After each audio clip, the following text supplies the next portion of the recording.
كلما دخل عليها زكريا المحراب وجد عندها رزقا قال يا مريم أنى لك هذا قالت هو من عند الله إن الله يرزق من يشاء بغير حساب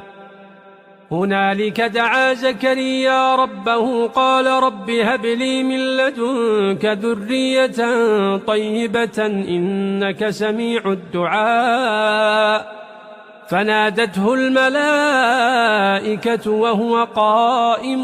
يصلي في المحراب أن الله يبشرك بيحيى مصدقا